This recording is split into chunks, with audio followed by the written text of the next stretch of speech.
Good morning to all of you. आज आपण अँटीकोलिनर्जिक ड्रगचे uses पाहणार आहोत. आतापर्यंत आपण अँटीकोलिनर्जिक ड्रग्स विषयी त्यांचं क्लासिफिकेशन, त्यानंतर फार्मॅकोलॉजिकल ऍक्शन डिटेलमध्ये डिस्कस केलेले आहे. आता युजेस आणि ऍडव्हर्स इफेक्ट हा पार्ट अँटीकोलिनर्जिक ड्रग्सचा राहिलेला आहे. तर अँटीकोलिनर्जिक वर जे लॉंग क्वेश्चन येणार आहे त्यामध्ये युजेस हा लॉंग क्वेश्चनचा पार्ट असतोच. ओके, तर शॉर्ट नोट किंवा लॉंग क्वेश्चन हे याच्यावर विचारले जाऊ शकतात.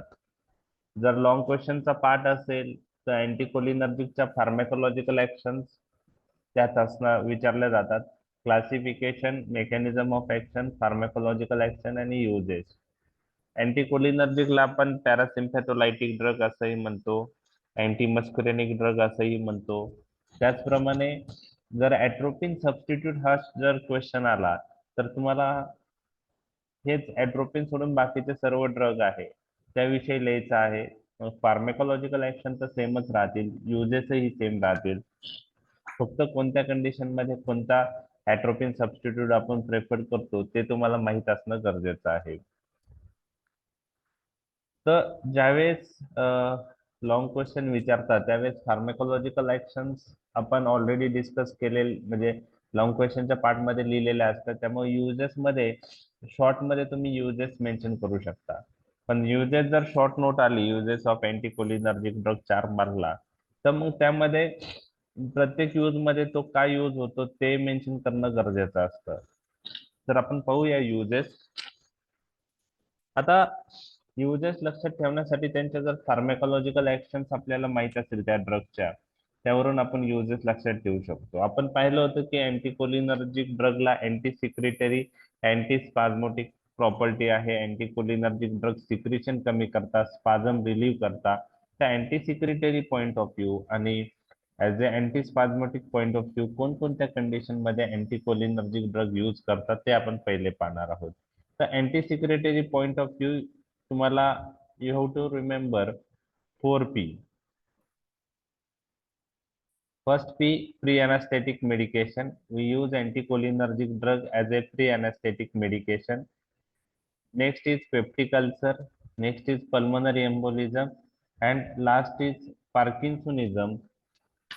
So, as an anti-secretory, in these four condition we use anticholinergic drug. तर आपण प्रत्येकाच्या विषयी थोडं पाहूया. As a pre anaesthetic medication we have discussed glycopyrrolate is the anticholinergic drug we preferred as a pre-anesthetic medication. का आपण use करतो, कसं अँटी सिक्रेटरी प्रॉपर्टी महत्वाची आहे, तर त्यामध्ये तुम्हाला लक्षात ठेवायचे की जे जुने अँटीकोलिन जनरल अॅनेस्थेटिक एजंट होते, ते इरिटेंट होते नेचरमध्ये. जसं इथर नावाचं जनरल अॅनेस्थेटिक एजंट होता, तर इट इज हायली इरिटंट. आणि जेव्हा हे जनरल अॅनेस्थेटिक एजंट, आता इथर हा इन्हेलेशनल जनरल अॅनेस्थेटिक एजंट आहे, तो आपण इन्हेलेशनल रूटने देतो. आणि हा जनरल अॅनेस्थेटिक एजंट दिला तर due to its irritant property there is increase secretion. बरोबर आहे.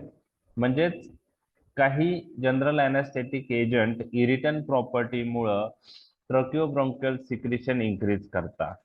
आणि जर आपण अॅनेस्थेशिया देण्याच्या आधी हे अँटीकोलिनर्जिक ड्रग दिलं तर जनरल अॅनेस्थेटिक इंड्यूस ट्रकिओब्रॉन्कियल सिक्रेशन इन्क्रीज होणार नाही.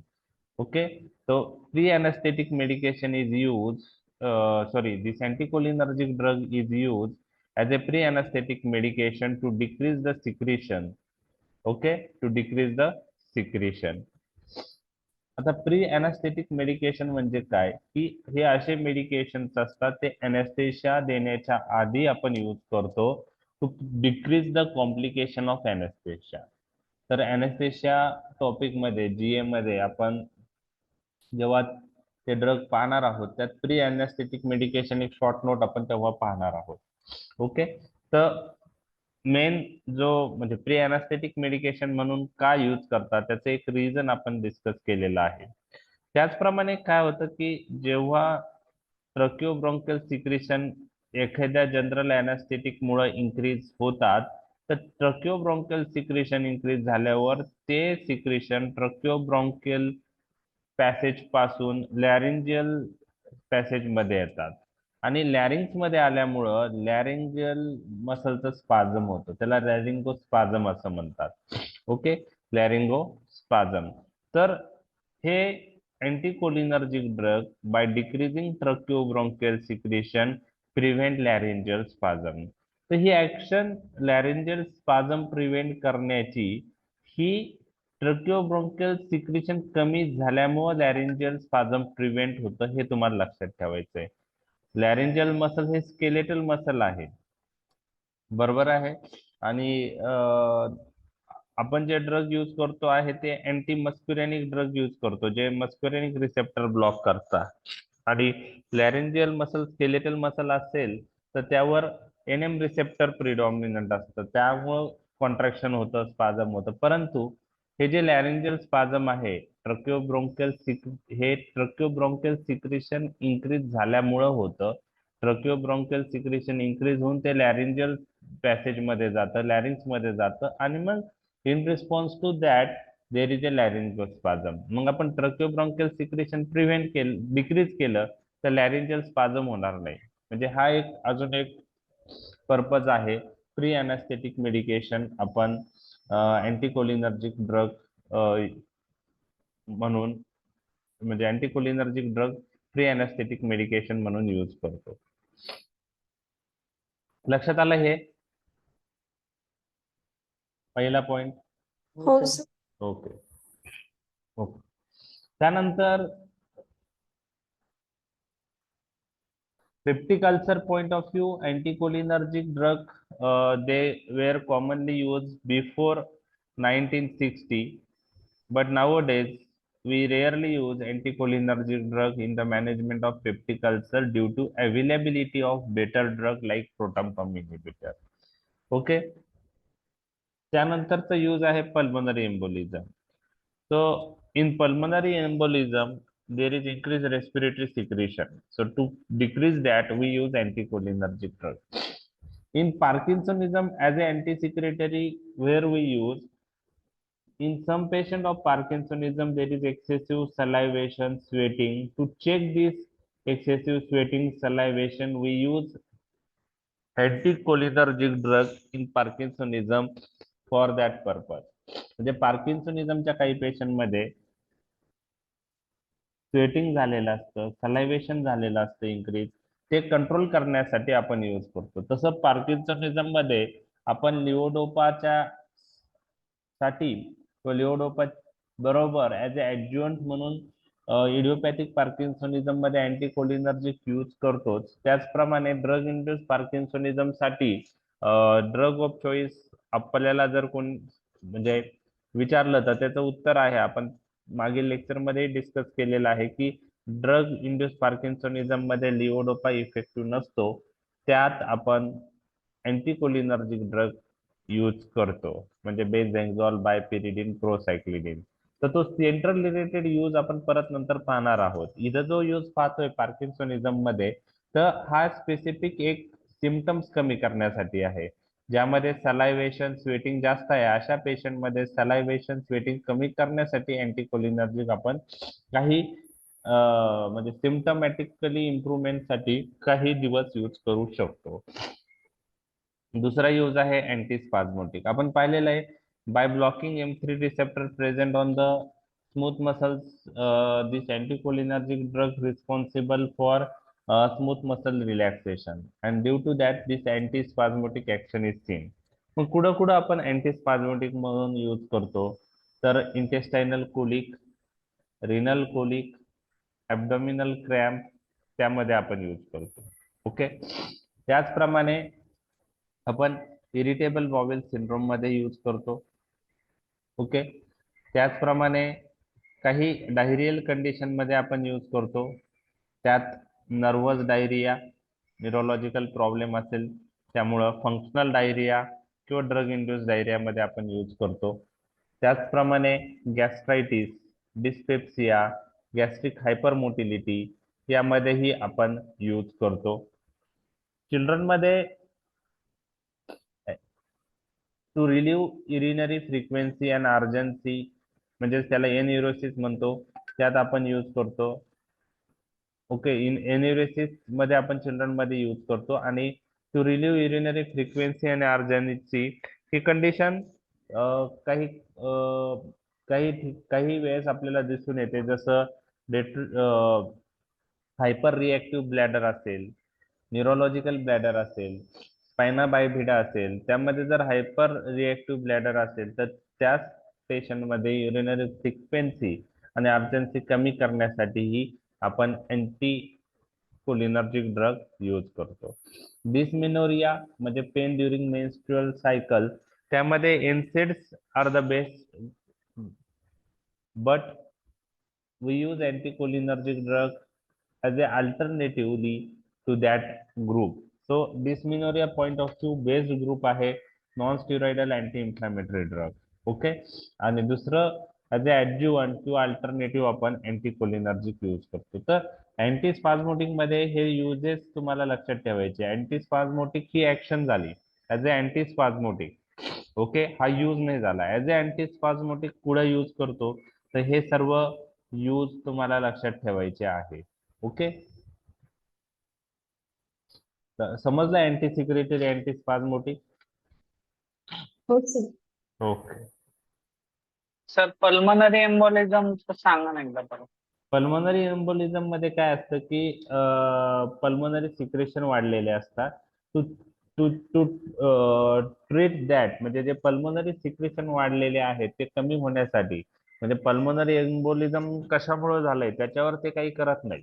जसं पार्किन्सोनिझम मध्ये पण सलायवेशन इन्क्रीज झालं ते कव्हर करण्यासाठी ऍज अ अँटी सिक्रेटरी आपण यूज करतो. तसं पल्मोनरी एम्बोलिझम म्हणजे पल्मोनरी एम्बोलिझमच्या पेशंटमध्ये ट्रकिओब्रोंकियल सिक्रेशन वाढतात आणि ते कमी करण्यासाठी ऍज अ अँटी सिक्रेटरी आपण यूज करतो. Okay sir. ओके, म्हणजे जे पहिले 4 यूज सांगितलेत ना anti secretory point of view, त्यांचं सर्वांचं रिझन एकच आहे, सिक्रेशन कमी करणं. प्री अनॅस्थेटिक मेडिकेशन मध्ये ट्रकिओब्रोंकियल सिक्रेशन कमी करणं, पेप्टिक अल्सर मध्ये गॅस्ट्रिक सिक्रेशन कमी करणं, पल्मोनरी एम्बोलिझम मध्ये ट्रकिओब्रोंकियल सिक्रेशन कमी करणं, पार्किन्सनिझम मध्ये सलायवरी सिक्रेशन किंवा स्वेटिंग कमी करण्यासाठी आपण यूज करतो. लक्षात आलं? हो सर. हो. आता नेक्स्ट यूज आहे ब्रॉन्कियल अस्थमा, अस्थमॅटिक ब्रॉन्कायटिस आणि सीओपीडी. तर यामध्ये कोणत्या पेशंट मध्ये तो जास्त प्रेफर करायला पाहिजे? सीओपीडी मध्ये. सीओपीडी किंवा asthmatic bronchitis as compare to bronchial asthma, ह्या पेशंट मध्ये आपण प्रेफर करतो. ओके, ब्रॉन्कियल अस्थमा मध्ये कोणत्या पर्पज साठी आपण यूज करू शकतो? प्रोफायलॅक्सिस यूज साठी. Very good. प्रोफायलॅक्सिस साठी आपण प्रेफर करतो. कारण प्रोफायलॅक्सिस म्हणजे काय की ज्या पेशंटला ब्रॉन्कियल अस्थमाचा अटॅक रोज येतोय अशा पेशंटला आपल्याला ब्रॉन्कोडायलेटर कंटिन्यू यूज करायचे असतात. तर अशा वेळेस आपण लॉंग ऍक्टिंग ब्रॉन्कोडायलेटर यूज करतो. मग त्यामध्ये जर बीटा 2 अगोनिस्टचा विचार केला तर साल्ब्युटामॉल हा फास्ट ऍक्टिंग आहे पण शॉर्ट ऍक्टिंग आहे, त्यामुळे तो अॅक्यूट अटॅक मध्ये प्रेफर करतो. तर बीटा 2 अगोनिस्ट मध्ये साल्मेट्रॉल नावाचा ड्रग आहे, तो आपण यूज करू शकतो. आणि त्याबरोबर जर अजून कोणता यूज करायचा असेल ब्रॉन्कोडायलेटर तर आपण अँटीकोलिनर्जिक ड्रग यूज करतो ब्रॉन्कियल अस्थमाच्या प्रोफायलॅक्सिस साठी. तर अँटीकोलिनर्जिक जो हे आहे, ओके, ब्रॉन्कियल अस्थमा मध्ये, okay, anticholinergic we preferred for prophylaxis point of view. Okay, prophylaxis point of view. बरं, आता why we prefer, why these are more effective in COPD and asthmatic bronchitis as compared to bronchial asthma?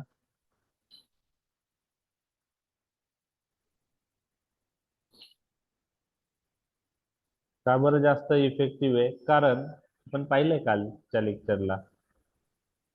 Cholinergic tone. Very good.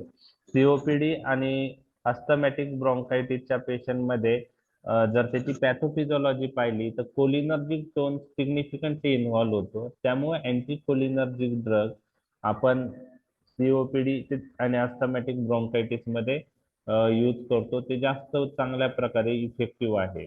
अस्थमाच्या पॅथोफिजिओलॉजी मध्ये cholinergic tone एवढा significantly involve होत नाही. त्यामुळं as compare to COPD आणि अस्थमॅटिक bronchitis, bronchial asthma मध्ये आपण हे drug लेस preferred करतो. तर सीओपीडी आणि अस्थमॅटिक ब्रोंकायटिस त्याच्यामध्ये आपण जास्त यूज करतो. ओके. त्यानंतर आपण ड्रॉबॅक ऑफ ॲट्रोपिन पाहिले, advantages of ipratropium bromide, tiotropium bromide पाहिले होते. काय ऍडव्हान्टेज होते किंवा ॲट्रोपिनचे ड्रॉबॅक काय? Why we are not preferring atropine, why we preferred ipratropium bromide, tiotropium bromide? Inhalational route ने वापरता नाही येत atropine. Yes, very good. Atropine is not used by inhalational route. Ipratropium bromide, tiotropium bromide, we can use by inhalational route. Okay, एक झालं. Mucus plug formation बरोबर. Very good. With atropine, there is a risk of mucous plug formation. Okay. With ipratropium bromide, tiotropium bromide, they selectively act on the smooth muscles with less action on the tracheobronchial glands. So tracheobronchial secretion is not significantly decreased with ipratropium, tiotropium. So mucus plug formation risk is less with ipratropium bromide, tiotropium bromide. And third काय आहे की mucociliary clearance is impaired with atropine but not with ipratropium bromide, tiotropium bromide. Okay. आणि त्याच्यामुळं आपण ipratropium bromide, tiotropium bromide prefer करतो atropine हे bronchial asthma किंवा COPD किंवा अस्थमॅटिक ब्रोंकायटिसच्या पेशंट मध्ये. आता सीओपीडी किंवा क्रोनिक ब्रोंकायटिस किंवा अस्थमाच्या पेशंट मध्ये ते कसे इफेक्टिव्ह आहे? By which mechanism?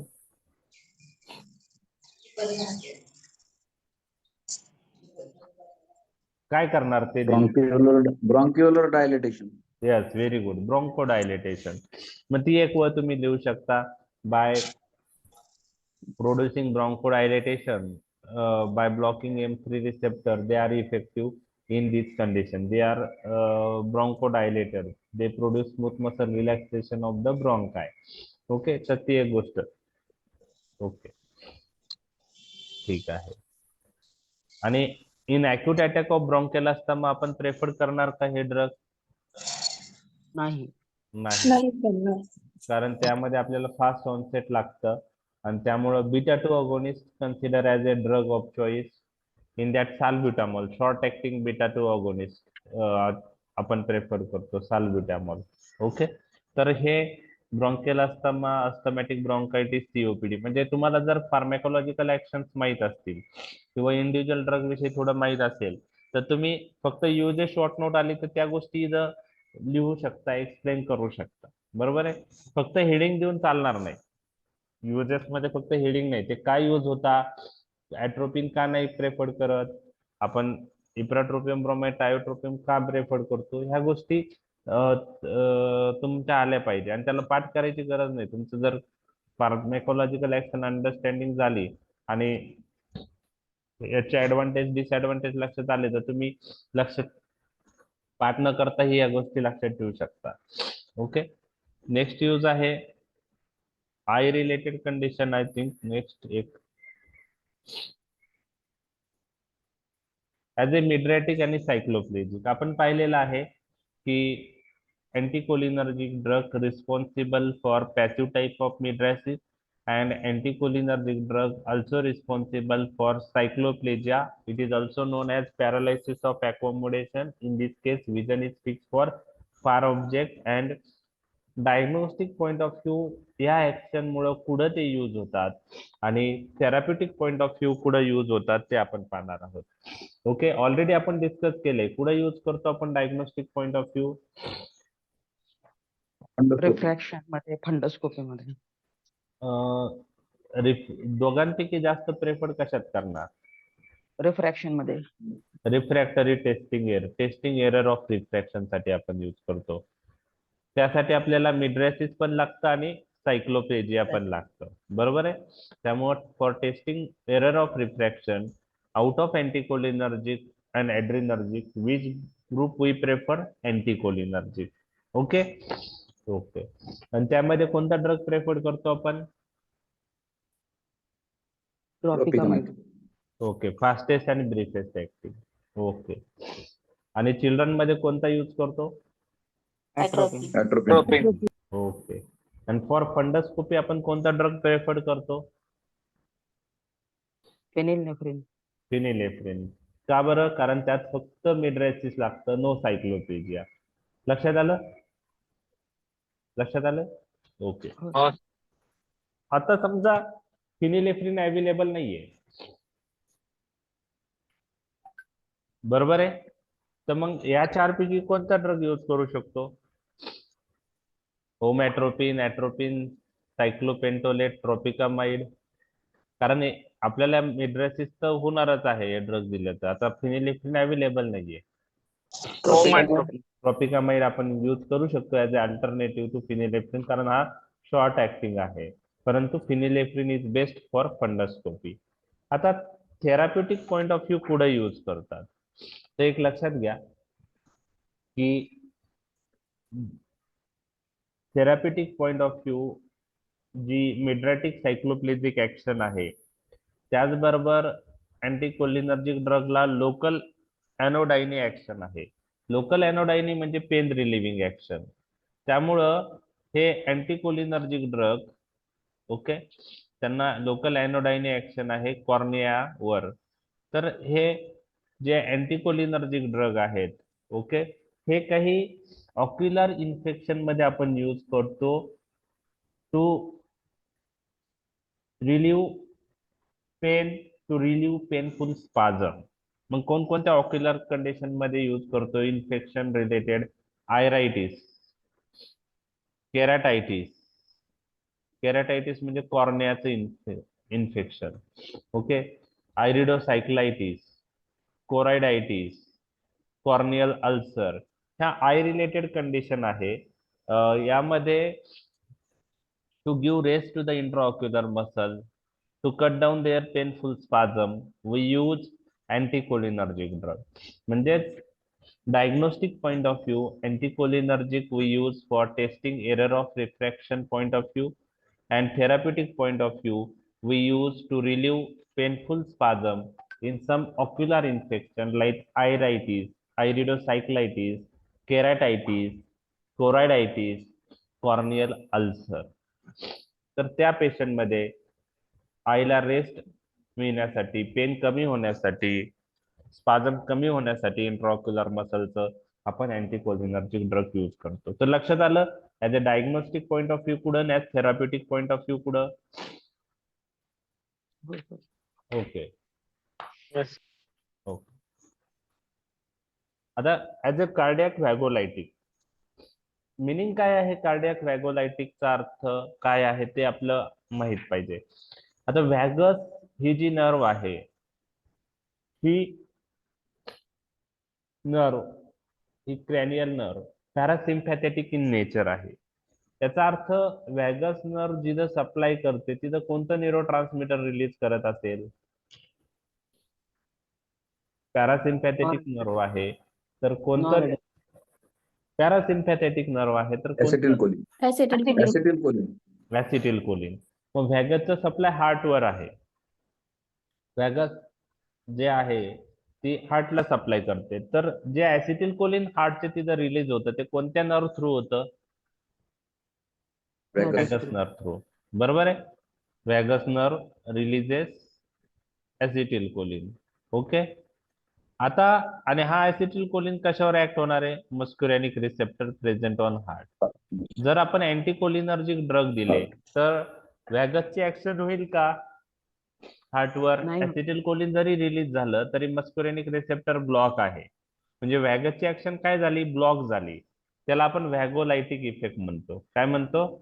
व्हॅगोलायटिक. जसं पॅरासिम्पॅथोलायटिक, तर वॅगस ही पॅरासिम्पॅथेटिक नर्व आहे, तर त्याला आपण दुसऱ्या भाषेत वॅगोलायटिक इफेक्ट ऑन हार्ट म्हणतो. म्हणजे हार्टवर ऍसिटिल कोलिनचे ऍक्शन होणार नाही. मग हा व्हॅगोलायटिक इफेक्ट कोणत्या कंडिशन मध्ये युजफुल आहे? तर आपण जर ऍट्रोपिन दिलं हार्टवर, ऍट्रोपिनची ऍक्शन काय आहे आपण पाहिलेली आहे. काय काय ऍक्शन करतं ऍट्रोपिन हार्टवर? Reduce the heart rate. Increase the heart rate. Increase heart Tachycardia rate, करतं. Very good. टॅकिकार्डिया, अजून Tachycardia. Increase the force of contraction. Positive Force of contraction. inotropic, chronotropic, and dromotropic action. Dromotropic. Very good. Positive. तर increase AV conduction म्हणजे positive dromotropic action. Okay. Increase heart rate म्हणजे positive chronotropic action. आणि increase contraction of heart म्हणजे increase inotropic action. तर त्यामुळे ऍट्रोपिन कुठे use होतो की जिथं सायनस ब्रॅडिकार्डिया झालेला आहे. Bradycardia, heart block. Okay. Sinus bradycardia किंवा ज्या पेशंट Bradycardia, मध्ये partial or complete heart block. Partial heart block असेल अशा पेशंट मध्ये आपण यूज करू शकतो. To increase the heart rate, to increase the AV condition. पण हे सायनस ब्रॅडिकार्डिया किंवा एव्ही ब्लॉक कशामुळे झाला असेल? वॅगल टोन इन्क्रीज झाल्यामुळे झालं असेल तर हे जास्त इफेक्टिव्ह आहे. लक्षात आलं का? वॅगस नर्वचा इफेक्ट जास्त असेल, वॅगस नर्व ऍसिटिल कोलिन रिलीज करेल, ऍसिटिल कोलिन M2 रिसेप्टरवर ऍक्ट होईल, इनहिबिटरी इफेक्ट आहे. म्हणजे वॅगस नर्व रिस्पॉन्सिबल असेल ब्रॅडिकार्डियाला किंवा पार्शियल हार्ट ब्लॉकला, त्या पेशंट मध्ये ऍट्रोपिन जास्त उपयुक्त असेल, कारण तो वॅगसची ऍक्शन काय करतोय? ब्लॉक करतोय. लक्षात आलं हे? Yes, sir. Yes, sir. Okay. तर मायोकार्डियल इन्फार्क्शन असेल, डिजिटॅलिस टॉक्झिसिटी असेल, त्या पेशंट मध्ये आपण टू काउंटरॅक्ट सायनस ब्रॅडिकार्डिया किंवा पार्शियल हार्ट ब्लॉक आपण ऍट्रोपिन यूज करतो. तर हा कार्डियाक व्हॅगोलायटिक ऍक्शन मुळे यूज आपण ऍट्रोपिनचा पाहिलेला आहे. ओके. आता सेंट्रल ऍक्शनचे जे युजेस आहे ऑलरेडी आपण डिस्कस केलेले आहे पार्किन्सोनिझम आणि मोशन सिकनेस मध्ये. तर पार्किन्सोनिझमचे दोन प्रकार आहेत, मी तुमच्याशी ऑलरेडी डिस्कस केलेले आहे. एक आहे इडिओपॅथिक पार्किन्सोनिझम आणि दुसरा आहे ड्रग इंड्यूस पार्किन्सोनिझम. तर इडिओपॅथिक पार्किन्सोनिझम साठी ड्रग ऑफ चॉईस काय आहे? लिओडोपा. लिओडोपा.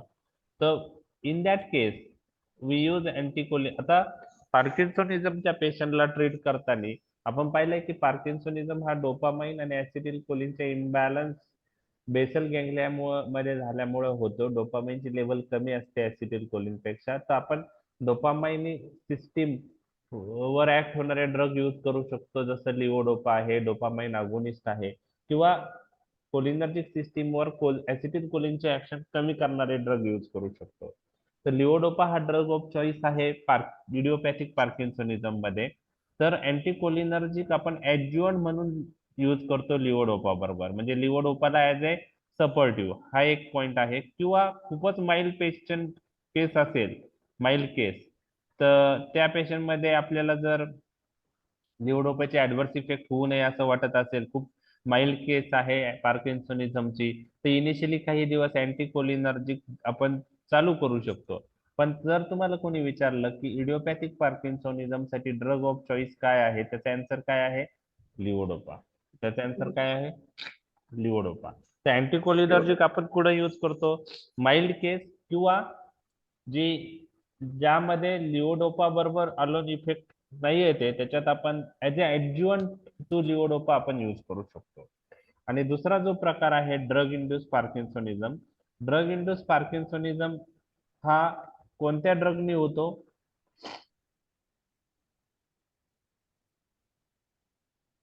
डोपामाइन. नाही, डोपामाइन तर त्यात यूज यूज डोपामाइन म्हणजे काय, डोपामाइन नाही होत तो, लिओडोपा आपण यूज करतोय. ड्रग इंड्यूस पार्किन्सोनिझम D2 अँटागोनिस्टिक ड्रगने होतो, जे ब्लड ब्रेन बॅरियर क्रॉस करतात. पण ड्रग इंड्यूस पार्किन्सोनिझम कशाने होऊ शकतो? कोणते ड्रग D2 अँटागोनिस्ट आहे? तर तुम्हाला लक्षात ठेवायचं आहे, जे ओल्डर अँटीसायकोटिक ड्रग आहे, त्याला आपण कन्व्हेन्शनल अँटीसायकोटिक ड्रग म्हणतो.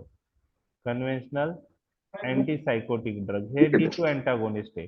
त्यामधलं एक एक्झाम्पल आहे क्लोरप्रोमॅझिन. क्लोरप्रोमॅझिन CPZ म्हणतात त्याला, क्लोरप्रोमॅझिन. ओके, कधी कधी हिकअप साठी पण ते यूज करतात क्लोरप्रोमॅझिन.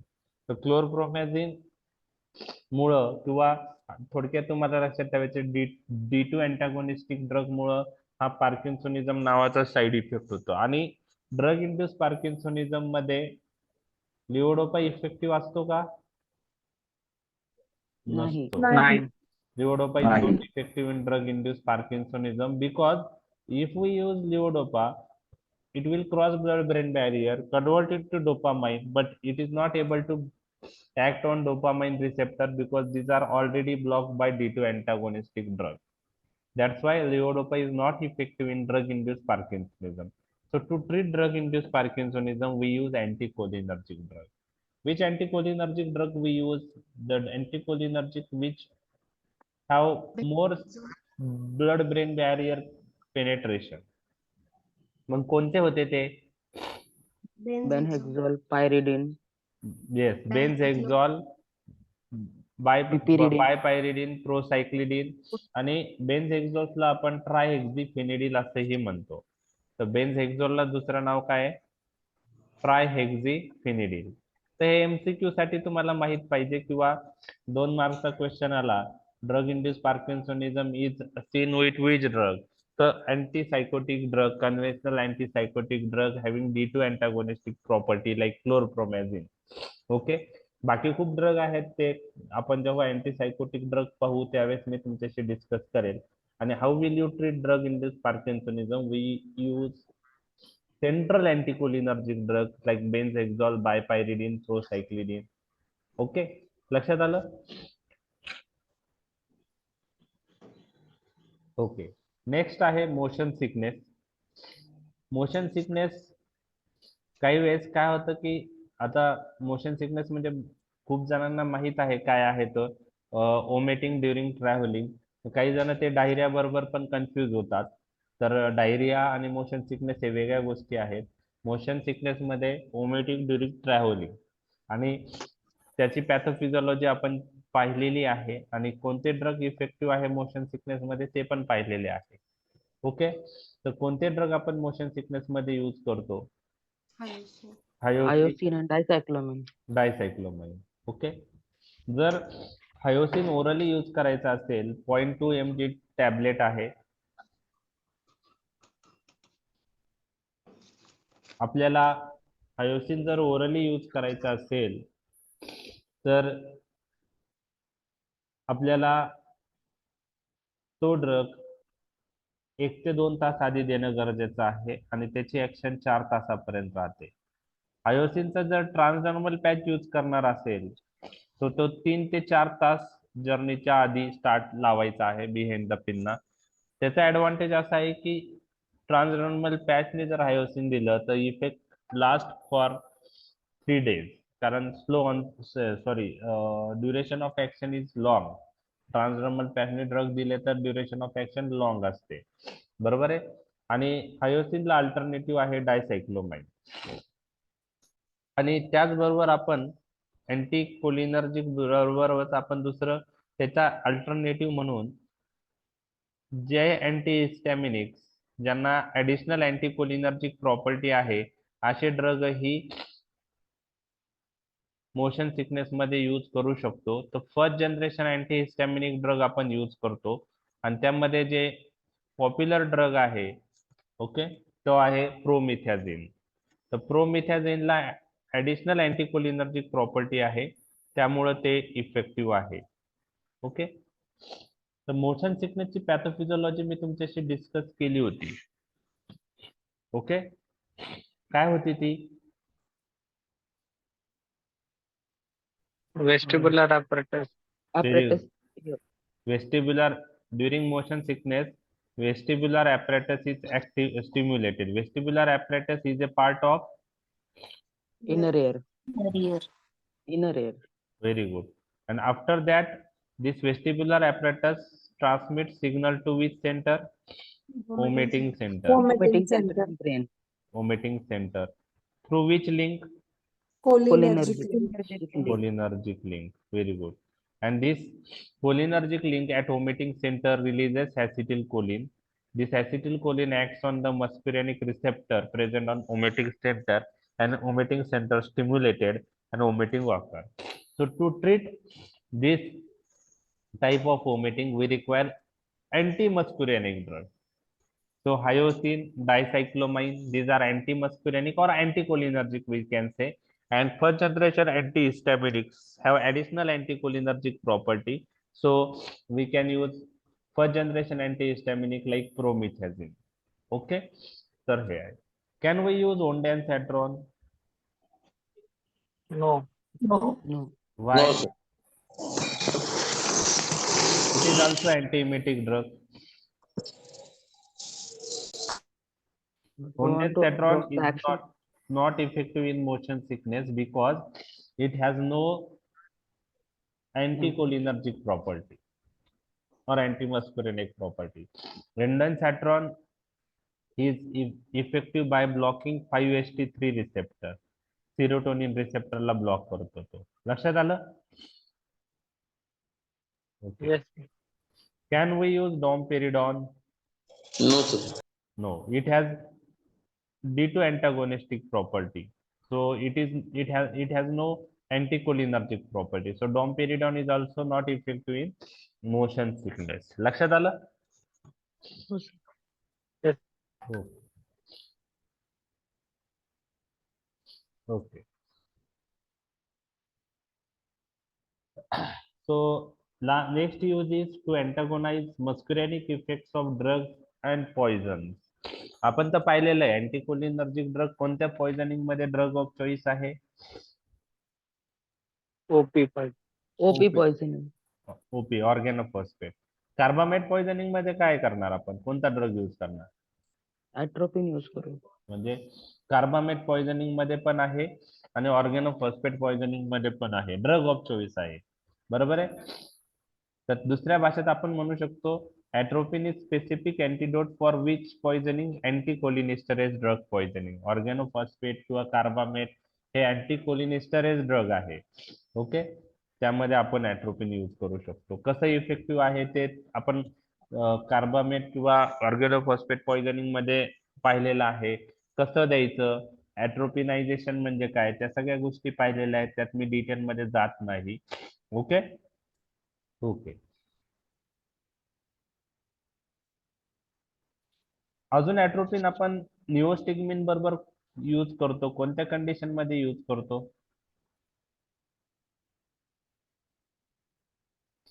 To prevent atropinic adverse effect. आता Urea poison.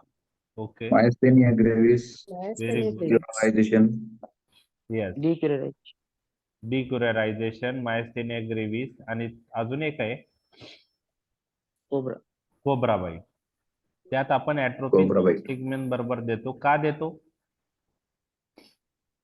muscarinic effects block करायला. Muscarinic block व्हेरी करायला. गुड. मस्केरेनिक इफेक्ट ब्लॉक करायला. बरोबर आहे. तर मस्केरेनिक इफेक्ट जिथं आपल्याला निओस्टिग्मिन दिल्यानंतर जे ऍसिटिल कोलिन वाढणार आहे त्या ऍसिटिल कोलिनची ऍक्शन एनएम रिसेप्टरवर हवी असेल आणि मस्कुरेनिक रिसेप्टरवर नको असेल, अशा वेळेस निओस्टिग्मिन बरोबर आपण ॲट्रोपिन देतो. मग त्यात मायस्थेनिया ग्रेव्हिस आहे, पोस्ट ऑपरेटिव्ह डिक्युरेरायझेशन आहे आणि कोब्रा बाईट आहे. हे कॉम्बिनेशन आपण पोस्ट ऑपरेटिव्ह पॅरालायटिक इलियस साठी देऊ शकतो का? Post operative paralytic iliacus निओस्टिग्मिन plus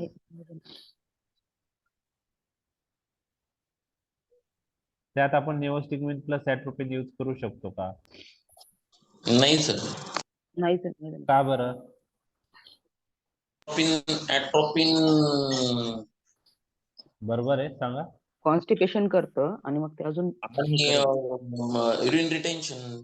नाही, पोस्ट ऑपरेटिव्ह पॅरालायटिक इलियस मध्ये निओस्टिग्मिन आपण का यूज करतो? तो कसा इफेक्टिव्ह आहे? निओस्टिग्मिन दिल्यावर काय होणार आहे? निओस्टिक्मिन कोणता ड्रग आहे? इंटेस्टायनल मोटिलिटी वाढ. motility. कशी वाढते? निओस्टिक्मिन काय आहे? Specific smooth muscle. Specific smooth muscle. Neostigmine act कसा होतो ते मला सांगा. कोणत्या ग्रुपचा ड्रग Indirectly येतो? तो M3 receptor. anticholinesterase very good. anticholinesterase drug आहे. Cholinesterase. अँटीकोलिनिस्टरेज ड्रग आहे. म्हणजे कोलिनिस्टरेज एन्झाईमला काय करतो तो? ब्लॉक करतो आणि acetylcholineचे ऍक्शन इन्क्रीज असिटिल करतो. कोलिनचे ऍक्शन इन्क्रीज होते.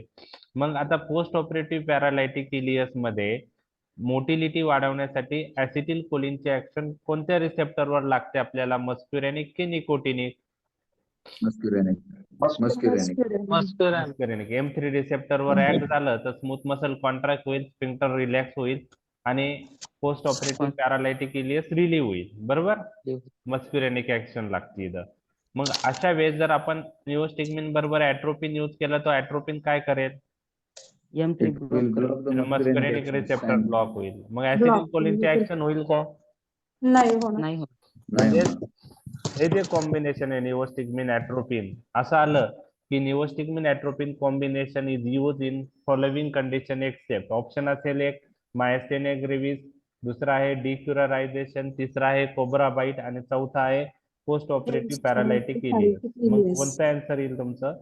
पोस्ट ऑपरेटिव्ह पॅरालायटिक इलियस मध्ये हे आपण कॉम्बिनेशन यूज करायचं नाही, ते इफेक्टिव्ह राहणार नाही. तिथं फक्त निओस्टिक्मिन अलोनच यूज करायचंय. लक्षात आलं? म्हणजे Sir.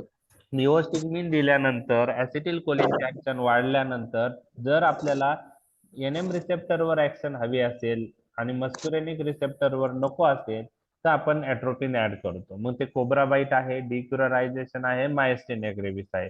या तिन्ही कंडिशन मध्ये ऍसिटिल कोलिन जो वाढतो त्याची ऍक्शन आपल्याला NM रिसेप्टरवर माहित हवी असते, मस्क्युरेनिक रिसेप्टरवर नको असते. आणि जर ती प्रिव्हेंट करण्यासाठी आपण मग निओस्टिक्मिन बरोबर ऍट्रोपिन हे मायस्थेनिया ग्रेव्हिस, डिक्युरायझेशन, कोब्रा बाईट मध्ये देतो. ठीक आहे.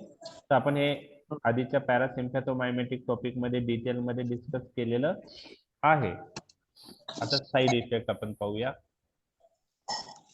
ओके.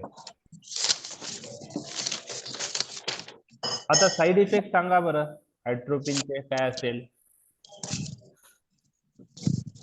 मला dry mouth dryness. Mouth okay. अजून डिफिकल्टी इन सॉल्विंग असेल.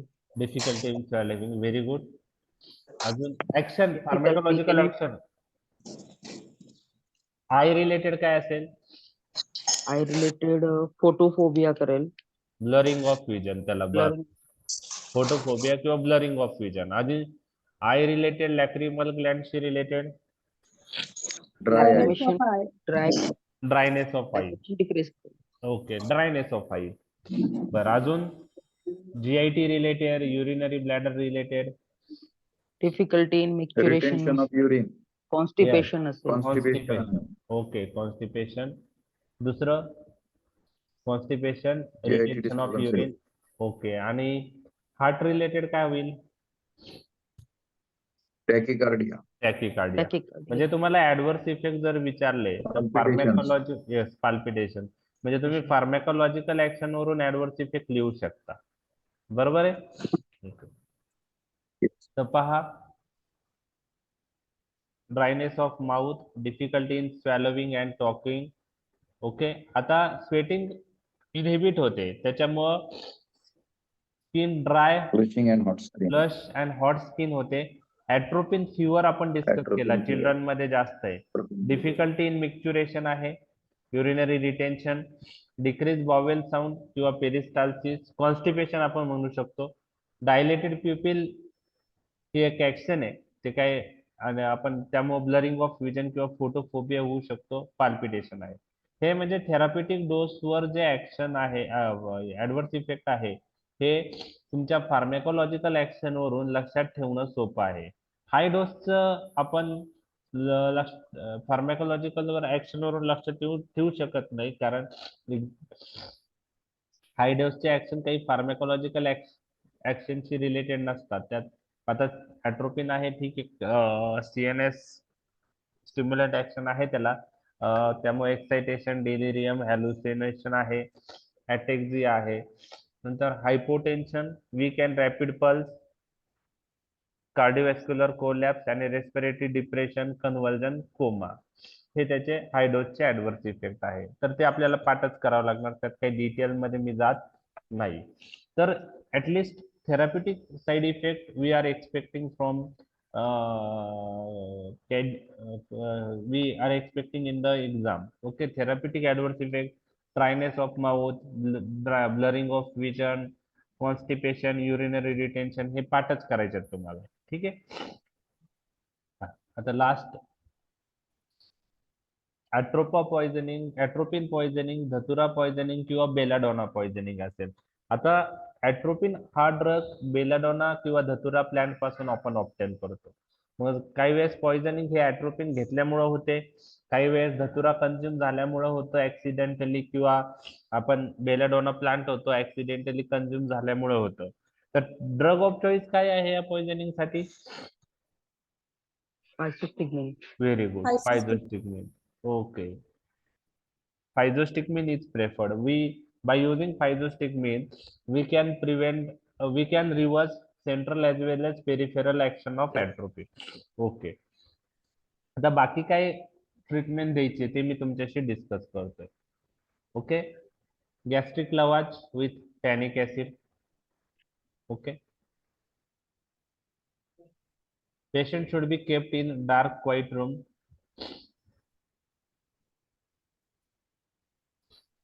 आता ऍट्रोपिन मुळे फीवर येतो ते आपण पाहिलेलं आहे, बरोबर आहे. मग to reduce temperature, cold sponging आणि आईस बॅग्स आर अप्लाइड. म्हणजे याचं रिझन तुम्हाला लक्षात आलं.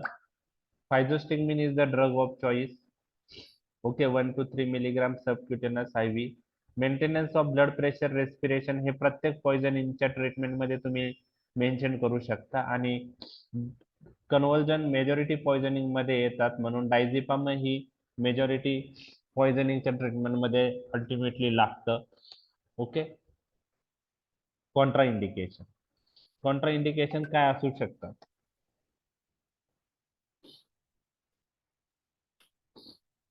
Retention of urine. ओके. त्यात रिटेन्शन म्हणजे कसं आहे माहिती आहे का, जर एखाद्या पेशंटला तुम्हाला सिव्हिअर कंडिशन साठी ऍट्रोपिन द्यायचं आहे ICU मध्ये, तर त्या पेशंटला पहिले कॅथेटरायझेशन करणं गरजेचं आहे. नाहीतर ऍट्रोपिन मुळे काय होऊ शकतं? रिटेन्शन ऑफ युरिन, रिटेन्शन होईल. त्यानंतर तुम्ही कॅथेटर टाकायचा प्रयत्न केला तरी तो लवकर जाणार नाही, स्फिंक्टर कॉन्स्ट्रिक्ट झालेलं असतं. म्हणजे कधी कधी अशा केसेस झाल्या की ऍट्रोपिन द्यायचंय आणि कॅथेटरायझेशन नाही केलं, तर ऍट्रोपिनच्या इफेक्ट मुळे युरिनरी रिटेन्शन होऊ शकतं, पेन होऊ शकतं पेशंटला. ओके. तर एक कॉन्ट्रा इंडिकेशन जे महत्वाचं आहे ते आहे ग्लाउकोमा. काय आहे? ग्लाउकोमा. कारण ऍट्रोपिन काय करतो किंवा अँटीकोलिनर्जिक ड्रग काय करतात? इंट्राओक्युलर प्रेशर काय करतात? वाढवतात. म्हणजे ANS सिस्टीम मधला कोणता ग्रुप ग्लाउकोमाच्या पेशंट मध्ये कॉन्ट्रा इंडिकेटेड आहे? त्याचा आन्सर काय आहे? Anticholinergic drug. Atropine like drug, atropine contraindicated in glaucoma patient, कारण ते इंट्राओक्युलर प्रेशर काय करतात? राईज करतात. हे तुम्हाला लक्षातच ठेवायचं आहे. बर. आता जे एल्डरली पेशंट असतात, ज्यांच्यात प्रोस्टॅटिक हायपरट्रॉफी झालेली असते, यात जर अँटीकोलिनर्जिक ड्रग यूज केले तर रिटेन्शन ऑफ युरिन जास्त होईल का कमी होईल? मग वाढून जाईल. वाढेल. त्यामुळं अँटीकोलिनर्जिक ड्रग एल्डरली मेल पेशंट असेल त्यात यूज करताना कॉशन घेणं, काळजी घेणं गरजेचं असते. त्या पेशंटला जर प्रोस्टॅटिक हायपरट्रॉफी झालेली असेल आणि अशा पेशंट मध्ये अँटीकोलिनर्जिक ड्रग यूज केले तर युरिनरी रिटेन्शन सिग्निफिकंटली बसतं त्या पेशंटला. लक्षात आलं? तर हे काही कॉन्ट्रा इंडिकेशन तुम्हाला माहित पाहिजे. तर अँटीकोलिनर्जिक टॉपिक आपण कंप्लीट केलेला आहे. आलंय लक्षात? आलंय लक्षात टॉपिक? हो सर. हो सर. तर आता लॉंग क्वेश्चनच्या दृष्टीने किंवा याच्या दृष्टीने तर तुम्हाला तयार करायचं आहे. आपण डिटेल मध्ये डिस्कस केलेलं आहे. तर लॉंग क्वेश्चनच्या दृष्टीने तुम्ही काय करू शकता की पॅरासिम्पॅथेटिक आणि पॅरासिम्पॅथोलायटिक असे पॅरासिम्पॅथोमायमेटिक आणि पॅरासिम्पॅथोलायटिक असे 2 टॉपिक तयार करू शकता. तर 2 पेज मध्येच ते सगळ्या गोष्टी झाल्या पाहिजे. 2 पेज A4 साईजचे 2 पेज मध्ये पॅरासिम्पॅथोमायमेटिक आणि पॅरासिम्पॅथोलायटिक A4 पेजचे 2 पेज असे 4 पेज मध्ये झाले पाहिजे. मग त्यामध्ये क्लासिफिकेशन मेकॅनिझम 1-2 लाईन मध्ये, फार्मॅकोलॉजिकल ऍक्शन शॉर्ट मध्ये, युजेस ऍडव्हर्स इफेक्ट म्हणजे ते तुम्ही एक्सप्लेन करू शकता. फक्त रिव्हिजन करताना फक्त ते पाहिलं तरी तुम्हाला क्लिक होणार आहे. अशा पद्धतीने तुमचा तो तयार झाला पाहिजे. तसंच पॅरासिम्पॅथोलायटिक क्लासिफिकेशन मेकॅनिझम फार्मॅकोलॉजिकल ऍक्शन्स आणि uses adverse effect Contra indication.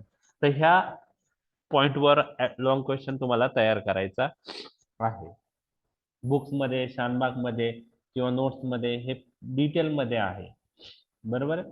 तर तुम्हाला तुमचं एक शॉर्टमध्ये तुम्ही तयार करू शकता. ओके. तर आता आणि सर आपलं ऍट्रोपिन सबस्टिट्यूट पण क्वेश्चन आहे ना, त्याच्यामध्ये मग कसं करणार सर आपण? ऍट्रोपिन सबस्टिट्यूट म्हणजे काय की ऍट्रोपिन सोडून बाकीच्या ड्रग विषयी तुम्हाला द्यायचे. फार्मॅकोलॉजिकल ऍक्शन तर तेच येणार आहे. बरोबर आहे. हो. मग तुम्ही लिहू शकता की अँटी सिक्रेटरी अँटी स्पाझमोटिक म्हणजे क्लासिफिकेशन तेच येईल. ऍट्रोपिन सोडून सगळे ड्रग लिहा तुम्ही त्याच्यात. ऍट्रोपिन कट करायचं, बाकी सगळे ड्रग क्लासिफिकेशन मध्ये येणार आहे. कधी कधी क्लासिफाय ऍट्रोपिन सबस्टिट्यूट विचारू शकता.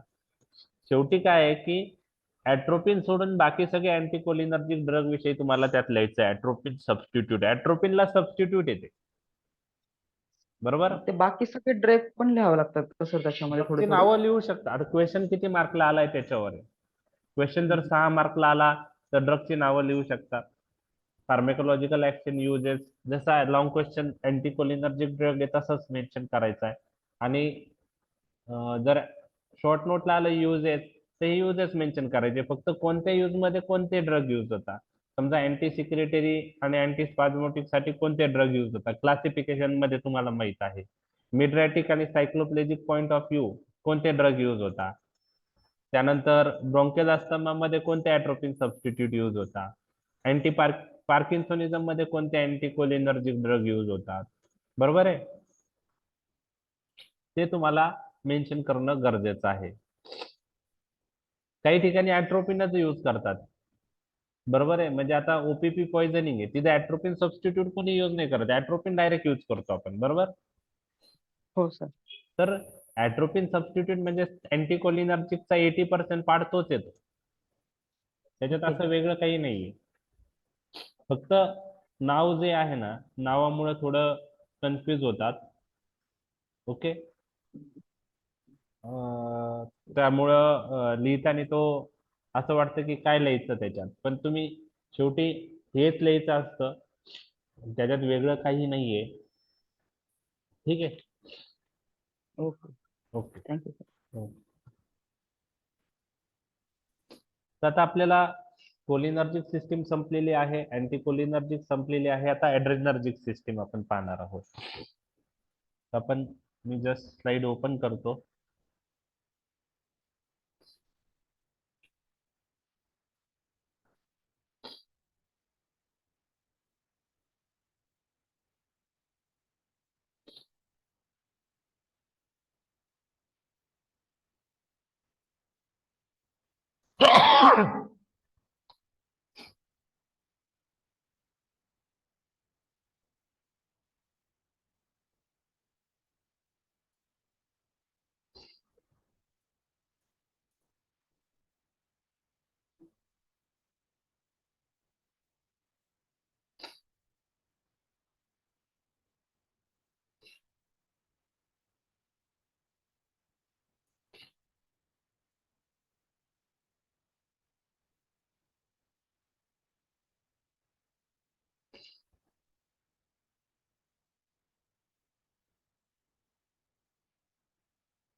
तर स्लाइड दिसते तुम्हाला?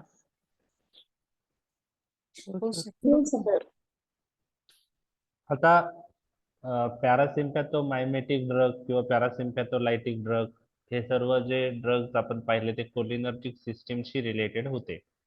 आता सिम्पॅथेटिक सिस्टीम म्हणजे ऑटोनॉमिक नर्वस सिस्टीम जी आहे, ओके, तर ऑटोनॉमिक नर्वस सिस्टीमचे जे दोन मेन मुख्य डिव्हिजन पडतात ते एक आहे पॅरासिम्पॅथेटिक आणि एक सिम्पॅथेटिक सिस्टीम. तर सिम्पॅथेटिक सिस्टीमशी रिलेटेड ड्रग आपण पाहणार आहोत. तर जसं पॅरासिम्पॅथेटिक सिस्टीमचे रिलेटेड आपण पॅरासिम्पॅथोमायमेटिक आणि पॅरासिम्पॅथोलायटिक असे ड्रग पाहिले होते, तसंच सिम्पॅथेटिक सिस्टीमशी रिलेटेड सिम्पॅथोमायमेटिक आणि सिम्पॅथोलायटिक असे ड्रग आपण पाहणार आहोत. आता सिम्पॅथोमायमेटिक म्हणजे काय आणि सिम्पॅथोलायटिक म्हणजे काय ते आपण पाहूया. आता सिम्पॅथोमायमेटिक ड्रग म्हणजे असे ड्रग जे सिम्पॅथेटिक नर्वस सिस्टीम सारखे कार्य करतात, किंवा दुसऱ्या भाषेत असं म्हणू शकतो, सिम्पॅथोमायमेटिक ड्रग म्हणजे असे ड्रग जे सिम्पॅथेटिक न्यूरोट्रान्समीटर सारखे कार्य करतात.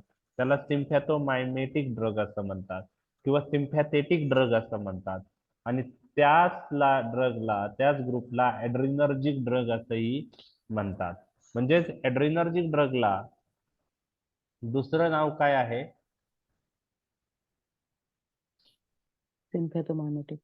सिम्पॅथोमायमेटिक म्हणजे क्लासिफाय ॲड्रिनर्जिक ड्रग किंवा क्लासिफाय सिम्पॅथोमायमेटिक ड्रग्स म्हणजे सेमच राहील, किंवा क्लासिफाय सिम्पॅथेटिक ड्रग्स म्हणजे सेमच राहतील. ओके. सिम्पॅथोलायटिक ड्रग म्हणजे कोणते? की जे ड्रग्स सिम्पॅथेटिक नर्वस सिस्टीमचं कार्य इनहिबिट करतात त्याला आपण सिम्पॅथोलायटिक ड्रग्ज असं म्हणतात.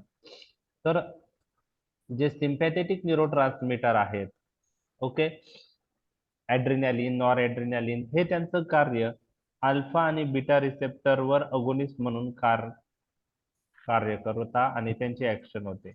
म्हणजे ॲड्रिनॅलिन, नॉर ॲड्रिनॅलिन हे sympathetic neurotransmitter sympathetic nervous system मधून रिलीज होतात आणि ते त्यांचं कार्य अल्फा आणि बीटा रिसेप्टरवर ऍक्ट होऊन त्यांचं ऍक्शन होते.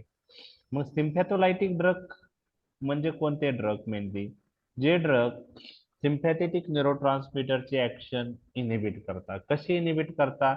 आयदर ब्लॉकिंग अल्फा रिसेप्टर और बीटा रिसेप्टर. म्हणून सिम्पॅथोलायटिक ड्रग मध्ये दोन ग्रुप आपण डिस्कस करणार आहोत, अल्फा ब्लॉकर्स आणि बीटा ब्लॉकर्स. हे सिम्पॅथोलायटिक ड्रग मध्ये येणार आहे.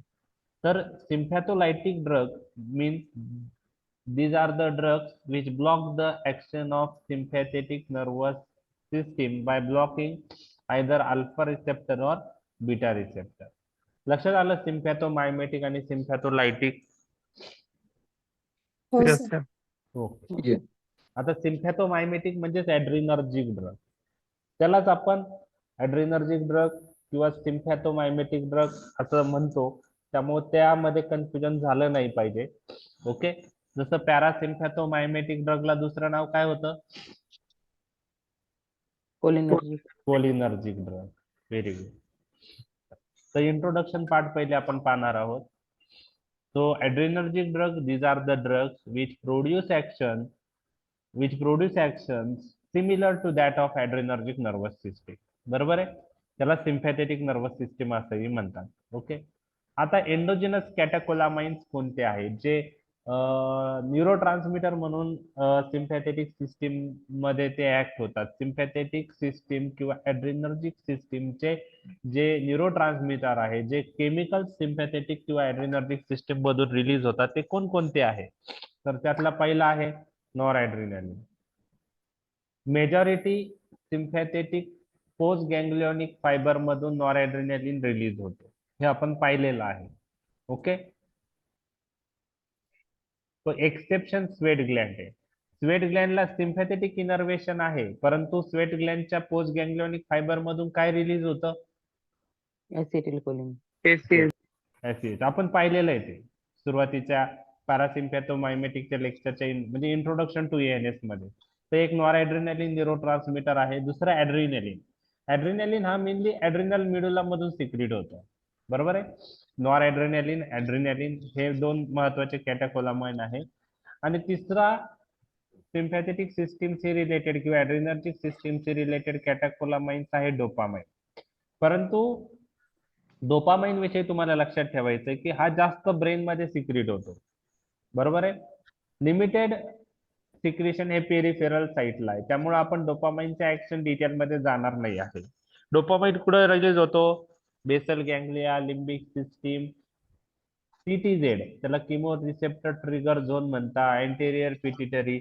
आणि तिथं डोपामाइनचा काय रोल आहे ते आपण सीएनएस मध्ये पाहणार आहोत. आता त्याच्यावर कॉन्सन्ट्रेट करणार नाही. आता आपण ऍड्रेनर्जिक सिस्टीम मध्ये जे ऍड्रेनर्जिक ड्रगचे ऍक्शन्स काय आहेत त्या पाहणार आहोत. त्याआधी आपल्याला ऍड्रेनर्जिक सिस्टीम कसं कार्य करते, त्यांचे जे न्यूरोट्रान्समीटर आहे नॉरएड्रेनालिन, ऍड्रेनालिन, ते कसं कार्य करतात, कोणत्या ऑर्गनवर ते ऍक्ट होतात, कोणत्या रिसेप्टर थ्रू ऍक्ट होतात, हे फिजिओलॉजी नॉलेज आपल्याला असणं गरजेचं आहे. हे जर नॉलेज जर असेल तर तुम्ही ऍड्रेनर्जिक ड्रगचे ऍक्शन लक्षात ठेवू शकता. जसं पॅरासिम्पॅथेटोमायमेटिक ड्रग मध्ये, कोलिनर्जिक ड्रग मध्ये तुम्हाला पहिले आपण ऍसिटिल कोलिनच्या ऍक्शन्स पाहिल्या होत्या, जे न्यूरोट्रान्समीटर पॅरासिम्पॅथेटिक नर्वस सिस्टीम मधून रिलीज होतं. तसंच इथं आपण नॉरएड्रेनालिन, ऍड्रेनालिनच्या ऍक्शन्स पाहणार आहोत. बर, आता ऍड्रेनालिन किंवा ऍड्रेनर्जिक न्यूरोट्रान्समीटर जे आहेत नॉरएड्रेनालिन, ऍड्रेनालिन, ते कशा थ्रू ऍक्ट होतात मी तुम्हाला सांगितलंय, ऍड्रेनर्जिक रिसेप्टर. आणि त्याचे टाईप कोणते आहेत?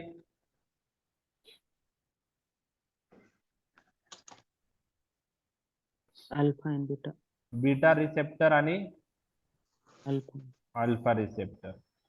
जसं ऍसिटिल कोलिन कसं ऍक्ट होत होतं? मस्करेनिक आणि निकोटिनिक. ओके. तसं ऍड्रेनर्जिक न्यूरोट्रान्समीटर ऍड्रेनालिन आणि नॉरएड्रेनालिन त्यांचे ऍक्शन कशा थ्रू करतात? ऍड्रेनर्जिक रिसेप्टर. त्याचे दोन टाईप आहे, बीटा रिसेप्टर आणि अल्फा रिसेप्टर. आपण पाहिलेलं हे बीटा रिसेप्टरचे 3 टाईप आहेत, बीटा 1, बीटा 2 आणि बीटा 3. बीटा 3. आणि अल्फा रिसेप्टरचे 2 टाईप आहे, अल्फा 1 आणि अल्फा 2. आता all beta receptor, these are the example of GS type receptor. These are the example of GS type receptor. So when adrenaline, noradrenaline acts on this receptor, what will happen? These are GS type. So in the cell, which enzyme is increased, and due to that, which second messenger will increase? GS type receptor activate झालं तर Inhibition. Cyclic GMP is increased. Yes. Protein kinase. Protein Calcium kinase. channel pathways. Okay. GS type receptor जर activate झाला, okay, Cyclic GMP. तर adenylyl cyclase enzyme activate होऊन cyclic AMP ची level वाढते. कसली? Cyclic AMP. Adenylyl cyclase cyclic AMP pathway आपण पाहिलेला आहे. त्याचप्रमाणे कॅल्शियम चॅनल ओपन होतं, कोणीतरी सांगितलं आता, ते पण बरोबर आहे. म्हणजे GS receptor is stimulatory in nature. Okay, ते एक लक्षात ठेवायचं. आणि जीएस रिसेप्टर ऍक्टिव्हेट झालं तर कसली लेवल वाढते? ऍटलीस्ट हे लक्षात राहील तुमच्या सायक्लिक एएमपी. लक्षात राहिले? हो सर. ओके. आता अल्फा 1, अल्फा 2 रिसेप्टर जे आहेत त्यातला alpha 1 is an example of GQ type receptor and alpha 2 is an example of GI type receptor. आता तुम्ही मला सांगा, GQ type receptor जर ऍक्टिव्हेट झाला ऍड्रेनर्जिक न्यूरोट्रान्समीटर थ्रू, तर सेल मध्ये कशाची लेवल वाढवेल? कोणता पाथवे ऍक्टिव्हेट होतो GQ ऍक्टिव्हेट झाला तर? IP3 DAG pathway. Very good. IP3 diacyl glycerol pathway activate होईल आणि त्याच्यामुळे काय, कसली लेवल वाढेल? कॅल्शियमची. कॅल्शियम. आता हे सर्व पार्ट फार्मॅकोडायनेमिक मध्ये मी डिटेल मध्ये डिस्कस केलेला आहे. इथं फक्त आपली रिव्हिजन आहे. अल्फा 2 इज GI टाईप आहे, मग अल्फा 2 मुळे काय होईल? सायक्लिक active- GMP कमी होईल. सायक्लिक AMP लक्षात ठेवा, GMP सायक्लिक AMP कमी होईल आणि पोटॅशियम चॅनल ओपन होतात. कोणते? पोटॅशियम. आणि पोटॅशियम बाहेर जाऊन हायपर पोलरायझेशन होतं, म्हणजे इनिबिटरी इफेक्ट येतो थोडक्यात. Alpha 2 is GI type, GI is inhibitory in nature. म्हणजे कोणता रिसेप्टर ऍक्टिव्हेट झाल्यामुळे काय होऊ शकतं सेलमध्ये ते लक्षात आलं.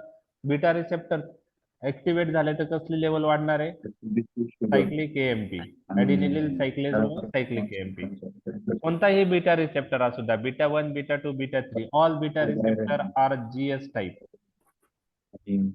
अल्फा रिसेप्टर ऍक्टिव्हेट झाला अल्फा 1 तर IP3 डायसिल ग्लिसरॉल आणि कॅल्शियमची लेवल सेलमध्ये वाढणार आहे. अल्फा 2 जर ऍक्टिव्हेट झाला तर सायक्लिक AMP सेल मधलं कमी होणार आहे, पोटॅशियम कमी होणार आहे. लक्षात आलं तुमच्या? ऍड्रिनर्जिक रिसेप्टर विषयी लक्षात आलं? हो सर. परत आपण जेव्हा रिपीट करू त्यावेळेस क्लिक होणार आहे.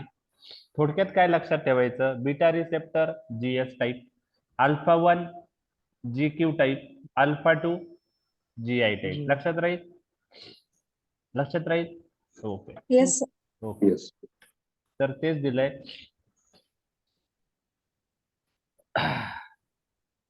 Adrenergic receptors are membrane bound G protein coupled receptor. सगळे adrenergic receptor G protein coupled receptor आहे, which function primarily by increasing or decreasing intracellular production of second messenger like cyclic AMP, IP3 diacylglycerol. हे मी overall mention केलेलं आहे. Individual रिसेप्टरचं मी तुमच्याशी discuss केलंय already. तर ऍड्रिनर्जिक रिसेप्टरचे दोन type आहे, अल्फा अँड बीटा. लक्षात आलं तुमच्या? ओके. आता ही जी स्लाइड आहे ती महत्वाची नाही आहे एक्झामच्या दृष्टीने, फक्त कसं तयार होतं ते मी तुमच्याशी डिस्कस करणार आहे. नॉर ऍड्रेनालिन आणि ऍड्रेनालिन हे न्यूरोट्रान्समीटर आहेत, बरोबर? ते कसे तयार होतात तर त्याविषयी थोडक्यात मी डिस्कस करतो. हा जो पार्ट आहे त्याला आपण प्री सिनॅप्टिक न्यूरॉन म्हणतो, याला पोस्ट सिनॅप्टिक न्यूरॉन किंवा इफेक्टर सेल म्हणतो. तर ऍड्रिनर्जिक रिसेप्टर हे इफेक्टर सेलवर आहेत, अल्फा आणि बीटा. प्री सिनॅप्टिक न्यूरॉन मध्ये नॉर ऍड्रेनालिन कशात स्टोअर असतो? व्हेसिकल मध्ये. तसं ऍसिटिल कोलिनर्जिक न्यूरॉन मध्ये व्हेसिकल मध्ये स्टोअर असतो, तसं इथं पण नॉर ऍड्रेनालिन ऍड्रेनर्जिक सिस्टीम मध्ये न्यूरॉन मध्ये व्हेसिकल मध्ये स्टोअर असतो. तर कसं बनतो ते पहा.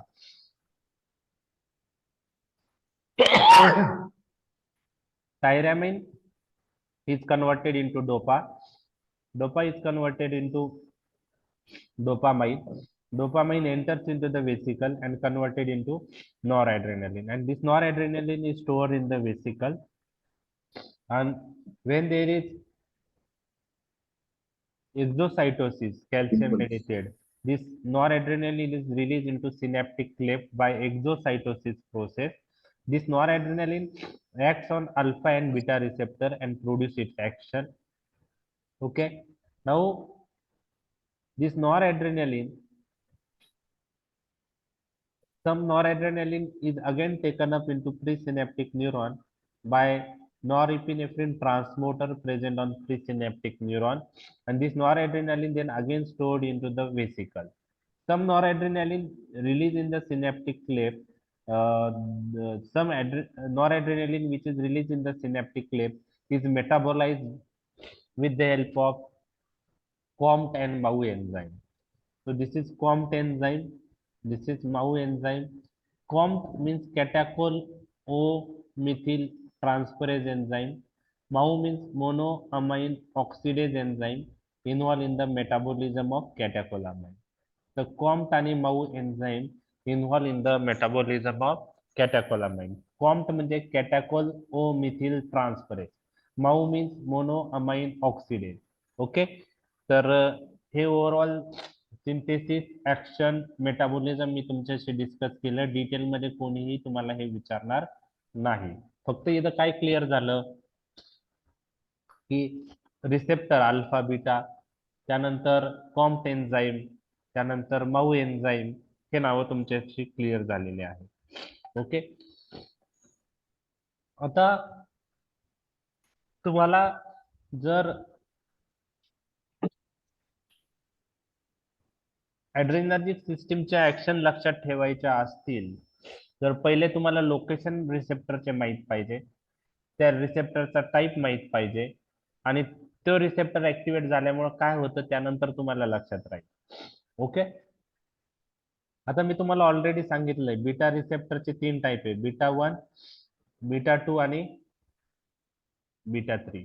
आणि सगळे कोणते टाईपचे? GS टाईपचे. ते काय इन्क्रीज करतील? Cyclic AMP. सायक्लिक एएमपी किंवा कॅल्शियम चॅनल ओपन करून कॅल्शियमची लेवल सेलमध्ये वाढवते. ओके. तर आता त्यांचे लोकेशन. तर बीटा 1 कुठं असतो? तर बीटा 1 पोस्ट सिनॅप्टिकली कोणत्या ऑर्गन्सवर असतो? 2 ऑर्गन्स तुम्हाला लक्षात ठेवायचे आहे. पहिला आहे हार्ट. ओके. आणि दुसरा काय आहे? Kidney. किडनी. जुक्स्टाग्लोमेरुलर सेल. ते रेनिन रिलीज करता. काय रिलीज करता? Renin. रेनिन. ह्या 2 ऑर्गनवर बीटा 1 रिसेप्टर प्रेझेंट असतात. ओके. ठीक आहे. आता प्रीसिनॅप्टिकली म्हणजे पुढं ते मी मागच्या स्लाइड मध्ये तुम्हाला दाखवतो. Beta 1 receptor present on adrenergic and cholinergic nerve terminals. तर प्रीसिनॅप्टिकली बीटा 1 रिसेप्टर हे जे प्रीसिनॅप्टिक न्यूरॉन आहे त्याच्यावर बीटा 1 रिसेप्टर लोकेटेड असतात. तर प्रीसिनॅप्टिकली ते ॲड्रेनर्जिक न्यूरॉन्सवर पण प्रेझेंट असतात आणि कोलिनर्जिक न्यूरॉन्सवर पण प्रेझेंट असतात. आणि ॲड्रेनर्जिक सिस्टीमचं रिलीज आणि कोलिनर्जिक सिस्टीमचं रिलीज ह्या बीटा 1 रिसेप्टर थ्रू कंट्रोल होण्यास मदत होते. डिटेलमध्ये नाही लक्षात ठेवलं ओके, त्याच्याविषयी माहीत नसलं तरी चालू शकतं. फक्त पोस्ट सिनॅप्टिकली बीटा 1 रिसेप्टर 2 ठिकाणी आहे. एक आहे हार्ट आणि दुसरी किडनी मधलं जक्स्टाग्लोमेरुलर सेल. आता बीटा 2 रिसेप्टरचे लोकेशन कुठं आहे? तर बीटा 2 रिसेप्टरचे 8 लोकेशन तुम्हाला लक्षात ठेवायचे. किती? 8. त्यातले 5 लोकेशन जे आहे ते स्मूथ मसल्सशी रिलेटेड आहे. Beta 2 receptor present on the smooth muscles. कशावर प्रेझेंट आहे? Smooth muscle. Okay. Smooth muscles. कोणते smooth muscles? Bronchial smooth muscle, smooth muscles of blood vessel, smooth muscles of GIT, smooth muscles of urinary bladder आणि smooth muscles of uterus. किती smooth muscle झाले? किती ऑर्गनचे smooth muscle झाले? 5. Bronchi, दुसरं blood vessel, तिसरं GIT, चौथं urinary bladder आणि 5वं युटेरस. 5 स्मूथ मसल्स वर बीटा 2 रिसेप्टर असतात. त्याने काय होईल ते नंतर पाहणार आहे. आधी आपले लोकेशन लक्षात ठेवायचे. 5 स्मूथ मसल झाले. अजून 3 कुठं आहे ते आपण पाहतोय. 3 मध्ये आय मध्ये beta 2 receptor located on the ciliary body. Ciliary body विषयी मी काय सांगितलंय तुम्हाला?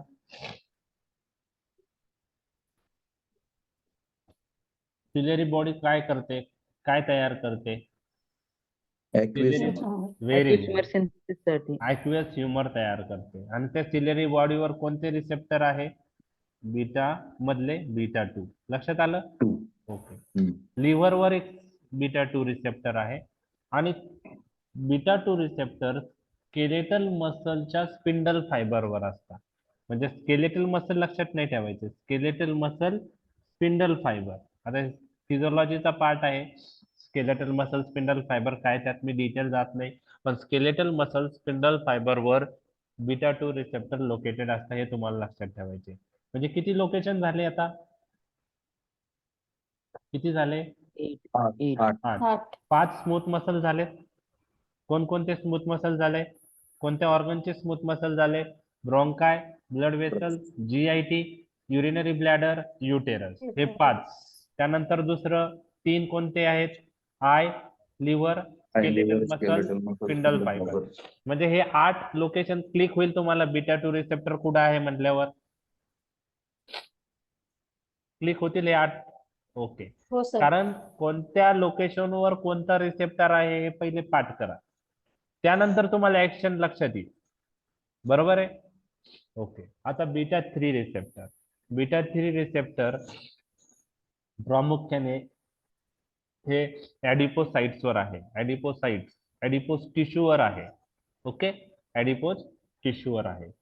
ओके, तर लक्षात आलं तुमच्या बीटा 1, बीटा 2, बीटा 3 लोकेशन लक्षात आले? Yes sir. ओके. आता मी तुम्हाला एक गोष्ट सांगितली होती, सायक्लिक एएमपी जर कार्डियक मसल मध्ये वाढलं तर काय होतं आणि स्मूथ मसल्स मध्ये वाढलं तर काय होतं?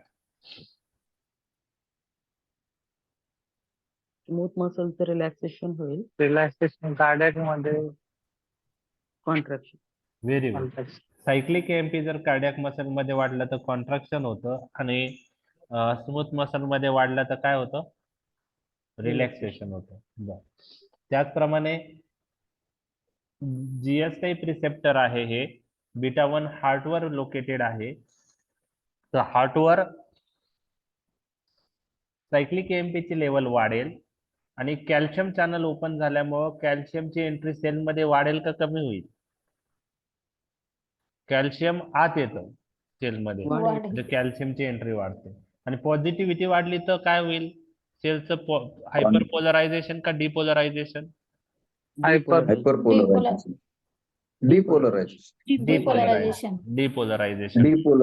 डिपोलरायझेशन म्हणजेच हार्टवर सायक्लिक एएमपी वाढल्यामुळं कॉन्ट्रॅक्शन ऑफ द हार्ट वाढतं, कॅल्शियम लेवल वाढल्यामुळे डिपोलरायझेशन झाल्यावर स्टिम्युलेटरी इफेक्ट येतो. म्हणजे ओव्हरऑल सिम्पॅथेटिक सिस्टीम हार्टवर स्टिम्युलेटरी इफेक्ट करतं by acting through which receptor? Beta 1 receptor. आणि मी तुम्हाला सांगितलं होतं पॅरासिम्पॅथेटिक आणि सिम्पॅथेटिक सिस्टीम मेजॉरिटी ऑर्गनवर कसं ऍक्शन करतं? ऑपोजिट ऍक्शन करतं. पॅरासिम्पॅथेटिक सिस्टीम हार्टवर काय करत होतं? इनहिबिटरी इफेक्ट करत होतं ऍसिटिल्कोलीन. आणि सिम्पॅथेटिक सिस्टीम काय करतं? स्टिम्युलेटरी इफेक्ट करतं. मग हार्टवर काय काय ऍक्शन येऊ शकता नॉर ऍड्रेनालिन जर ऍक्ट झाला तर?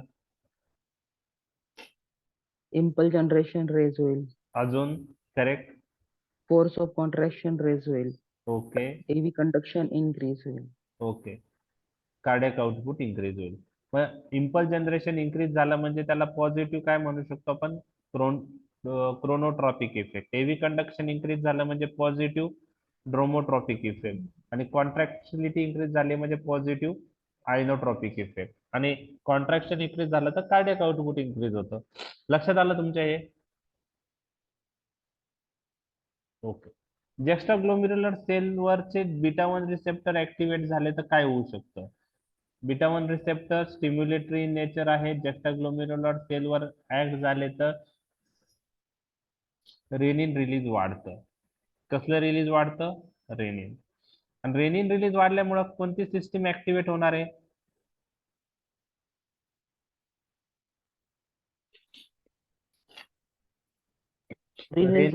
Rennin angiotensin system. Renin release वाढलं, रेनिन काय करेल? अँजिओटेन्सिन 1 ला स्टिम्युलेट करेल. अँजिओटेन्सिन 1 चं प्रोडक्शन वाढवेल. अँजिओटेन्सिनोजनचं कन्व्हर्जन अँजिओटेन्सिन 1 मध्ये होईल. अँजिओटेन्सिन 1 तयार झाला का त्याचं कन्व्हर्जन अँजिओटेन्सिन कन्व्हर्टिंग एन्झाइम मुळे अँजिओटेन्सिन 2 बनेल.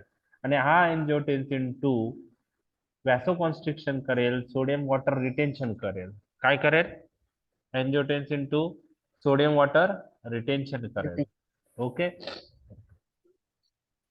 ओके. आता हे प्रीसिनॅप्टिक न्यूरॉन्सवर पण बीटा 1 रिसेप्टर प्रेझेंट आहे. ते जीएस टाईप आहेत, स्टिम्युलेटरी इन नेचर आहे. आणि ते जर ऍक्टिव्हेट झाले तर न्यूरोट्रान्समीटरचं रिलीज वाढतं. ओके. तर मग हे प्रीसिनॅप्टिक न्यूरॉनवरचे beta 1 receptor acts as a accelerator आपण म्हणू शकतो for the release of neurotransmitter. हे बीटा 1 चे ऍक्शन झालं. आता बीटा 2 चे ऍक्शन तुम्ही मला सांगा. स्मूथ मसलवर काय ऍक्शन असेल? सायक्लिक एएमपी वाढलं तर स्मूथ मसल काय होता? कॉन्स्ट्रिक्ट होतील का रिलॅक्स? रिलॅक्स. रिलॅक्स, बरोबर. मग 5 स्मूथ मसल रिलॅक्स म्हणजे 5 ऑर्गनच्या ऍक्शन तुमच्या क्लिअर झाल्या. ब्रॉन्कायवर काय Yes. ऍक्शन होईल? ब्रॉन्कोडायलेटेशन. Bronchodilation. ब्लड वेसलवर बीटा 2 मेडिएटेड डायलेटेशन. जीआयटी वर काय Vasodilation. होईल? Relaxation of the GIT. Relaxation of GIP. Urinary bladder relaxation of detrusor Relaxation muscle. of detrusor muscle. आणि युटेरस रिलॅक्स. Uterus relaxation. बरोबर आहे, लक्षात आलं? हम्म. ओके, ह्या 5 ऍक्शन तुमच्या लक्षात आलं. आता 3 ऍक्शन जे आहेत, एक आय, लिव्हर आणि स्केलेटल मसल. तर जेव्हा स्केलेटल मसलचे स्पिंडल फायबर वरचे बीटा 2 रिसेप्टर ऍक्टिव्हेट होतात ऍड्रिनॅलिननी, त्यावेळेस ट्रिमर्स डेव्हलप होतं. काय डेव्हलप होतं? ट्रिमर्स. Tremors. तुम्ही साल्ब्युटामॉलचा ऍडव्हर्स इफेक्ट पाहिला असेल. Salbutamol Yes. जे बीटा 2 अगोनिस्टिक ड्रग अस्थमा मध्ये यूज होता, पण हा ड्रग स्केलेटल मसलच्या स्पिंडल फायबरवरच्या बीटा 2 रिसेप्टरवर ऍक्ट करून काय डेव्हलप करतो? ट्रिमर्स. Tremors. मग अस्थमाच्या पेशंट मध्ये साल्ब्युटामॉल यूज केलं इनहेलेशनल रूटनी, तर कोणता ऍडव्हर्स इफेक्ट दिसून येतो? ट्रिमर्स. Tremors. ओके, आता आय रिलेटेड जे सिलेरी बॉडी आहे, ऍक्वेस ह्युमर प्रोडक्शन सिलेरी बॉडी कडून होतं. समजा हे सिलेरी बॉडी मध्ये ऍक्वेस ह्युमर प्रोडक्शन झालं, त्याचं रिलीज हे बीटा रिसेप्टर वर डिपेंड आहे. बीटा 2 रिसेप्टर जर ऍक्टिव्हेट झाले, ते जीएस टाईप आहे, स्टिम्युलेटरी इन नेचर आहे, तर ऍक्वेस ह्युमरचं रिलीज काय होईल? ते सिक्रिशन काय करतील? वाढवते. वाढवतील. म्हणजे ऍक्वेस ह्युमरचं सिक्रेशन जर बीटा 2 रिसेप्टर ऍक्टिव्हेट झाले तर वाढतं. लक्षात आलं तुमच्या? ऍक्वेस ह्युमरचं सिक्रेशन काय होतं? वाढतं. आता राहिला लिव्हर. लिव्हरवरची ऍक्शन काय आहे? तर पेशंट जेव्हा, एक गोष्ट तुमच्याशी मी डिस्कस करतो, हायपोग्लायसिमिया मध्ये जातो. कशात जातो? हायपोग्लायसिमिया. Hypoglycemia. तर हायपोग्लायसिमिया मध्ये गेल्यावर काही सिम्पटम्स पेशंट मध्ये येतात. कोणते सिम्पटम्स हायपोग्लायसेमियाशी रिलेटेड आहे? आपण सांगतो पेशंटला, डायबेटिक पेशंटला, की हे ड्रग घेतल्यामुळे शुगर एखाद्या दिवस कमी होऊ शकते. कमी झाले तर हे सिम्पटम्स येऊ शकतात. स्वेटिंग, अजून पाल्पिटेशन, हार्ट रेट इन्क्रीज होतं, ट्रिमर्स येतात. कशा येतात माहितीये का ते? जेव्हा पेशंट हायपोग्लायसेमिया मध्ये जातो, त्यावेळेस ऍड्रिनर्जिक सिस्टीम ऍक्टिव्हेट होते. कोणती सिस्टीम? ऍड्रिनर्जिक. आणि ऍड्रिनॅलिनचं रिलीज वाढतं. कशाचं रिलीज वाढतं? ऍड्रिनॅलिन. म्हणजे ऍड्रिनॅलिन काय करतो की काही सिम्पटम्स प्रोड्यूस करतो, जसं पाल्पिटेशन आहे, हार्ट रेट इन्क्रीज होतं, टॅकिकार्डिया आहे, ट्रिमर्स आहे, बरोबर आहे, ते इन्क्रीज होतं. आता हे झालं हायपोग्लायसेमिक सिम्पटम्स. म्हणजे पेशंटला लक्षात येतं की आपण हायपोग्लायसेमियात चाललोय. त्याला वॉर्निंग सिम्पटम्स म्हणतात हायपोग्लायसेमियाचे, सिम्पॅथेटिक सिम्पटम. म्हणजेच हायपोग्लायसेमियामध्ये पेशंट गेल्यानंतर सिम्पॅथेटिक सिस्टीम ऍक्टिव्हेट होते, ऍड्रिनॅलिन रिलीज होतं आणि ऍड्रिनॅलिन काही सिम्पटम्स प्रोड्यूस करतं. हे एक ऍड्रिनॅलिनचा रोल आहे. दुसरा रोल आहे, जर पेशंट हायपोग्लायसेमियामध्ये गेला तर आपली बॉडी काय करते की त्यातून रिकवर व्हायचा प्रयत्न करते. हायपोग्लायसेमिया मधून रिकवर होण्याचा प्रयत्न करते आणि त्यासाठी परत ऍड्रेनर्जिक सिस्टीमचा रोल आहे. ऍड्रिनॅलिन रिलीज होतं आणि हे ऍड्रिनॅलिन काय होतं? लिव्हरवरच्या बीटा 2 रिसेप्टरवर ऍक्ट होतं. कोणत्या रिसेप्टरवर ऍक्ट होतं? लिव्हरवरच्या बीटा 2 रिसेप्टरवर. आणि रिसेप्टरवर ऍक्ट होऊन काय करतं? ब्लड शुगर लेवल वाढवण्यास मदत करतं. कसं वाढवतं? तर लिव्हर मध्ये जे ग्लायकोजन स्टोअर झालेलं आहे त्याचं ते ब्रेकडाऊन करतं ऍड्रिनॅलिन. ग्लायकोजनचं ब्रेकडाऊन झाल्यावर काय तयार होईल लिव्हर मध्ये? Glucose. Glycogen is converted into glucose. त्या प्रोसेसला नाव आहे ग्लायकोजिनोलायसिस. Glycogenolysis. So adrenaline stimulates glycogenolysis. Glycogen is break down into glucose. Glucose is released into the circulation. बरोबर आहे. त्याचप्रमाणे adrenaline stimulates निओग्लुकोजेनेसिस. त्याला ग्लुकोनिओजेनेसिस असंही म्हणतात. तर ग्लुकोनिओजेनेसिस प्रोसेस माहिती आहे का तुम्हाला काय आहे? ग्लुकोनिओजेनेसिस म्हणजे काय? बरोबर. Formation of glucose from non-carbohydrate substance. Very good. Gluconeogenesis म्हणजे formation of glucose from non carbohydrate substance. Non carbohydrate substance मग फ्री फॅटी ऍसिड असतील, अमायनो ऍसिड्स असतील, त्याच्यापासून काय बनतं? Glucose. ग्लुकोज. त्यापासून ग्लुकोज बनतात. या प्रोसेसला ग्लुकोनिओजेनेसिस म्हणतात. तर adrenaline by acting on beta 2 receptor present on liver stimulate glycogenolysis, stimulate gluconeogenesis, and due to that glucose level in the liver, glucose level is increased, that glucose is released into the circulation and blood glucose level is increased.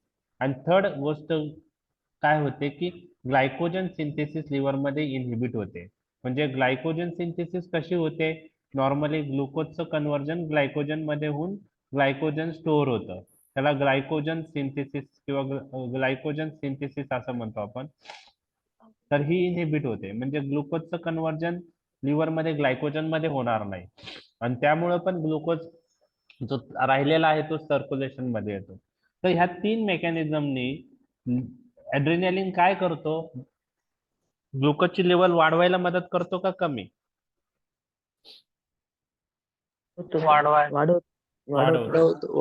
वाढवतो. म्हणजेच recovery from hypoglycaemia काय होतं? म्हणजे recovery from hypoglycaemia होतं.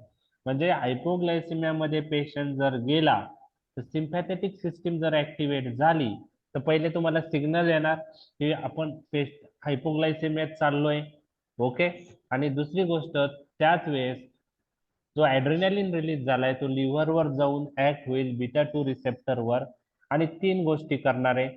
एक ग्लायकोजिनोलायसिस stimulate करेल, ग्लायकोजनचं breakdown glucose मध्ये करेल, ग्लुकोज ब्लड मध्ये येईल.